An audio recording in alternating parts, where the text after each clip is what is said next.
La nature est bien faite, et la hiérarchie opérante dans un groupe de chimpanzés permet à ce groupe de survivre en maintenant un équilibre. Un groupe de chimpanzés ou une meute de loups composée uniquement de mâles alpha ne survivrait pas 3 jours. Chez le loup, comme chez les grands singes, il est nécessaire qu'une hiérarchie existe. Une hiérarchie dans laquelle chaque membre occupe une place bien déterminée et où dominant et dominé cohabitent dans un équilibre injuste et aveugle, mais nécessaire. Une hiérarchie stable est la garantie de la paix et de l'harmonie dans le groupe, nous dit Franz de Waal, dans la politique du chimpanzé. Voilà pourquoi les hommes, ces primates génétiquement programmés pour évoluer au sein de petits groupes hiérarchisés, ne voient aujourd'hui rien à redire au régime politique où l'on demande au groupe géant, le peuple, de se nommer un chef. Les hommes obéissent à leurs gènes sans le savoir.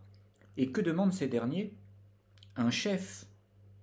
Voilà pourquoi je suis persuadé que la psychologie évolutionniste pourra être la science qui libérera les hommes de toutes leurs chaînes.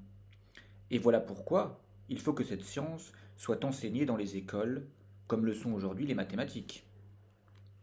L'homme est donc doté d'un moi aveugle programmé pour survivre et conditionné pour évoluer dans un système hiérarchique.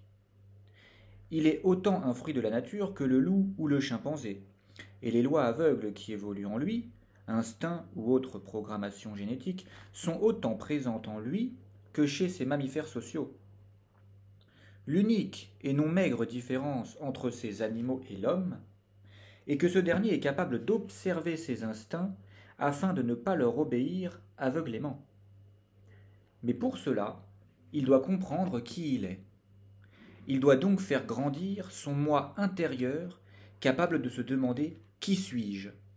Il doit penser. Moins un homme pense, plus il obéit sans le savoir à ses programmations génétiques et à ses plus profonds instincts qui exigent une hiérarchie induisant des dominants et des dominés.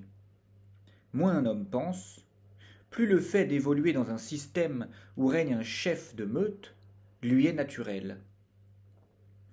Je suis certain que le jour viendra où vivre dans un système où règnent des chefs de meute, choisis ou non par les membres de la meute, sera synonyme d'évoluer dans une tribu sauvage et arriérée.